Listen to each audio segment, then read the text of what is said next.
Anılar defterinde gül yaprağı gibi unutuldum, kurudum. Başıma düşmüş sevda ağı, bir başıma tenhalarda kahroldum.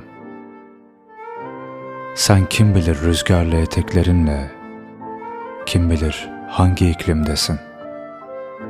Ben sensiz bu sessizlikle deli gibiyim, sensiz bu sessizlikle.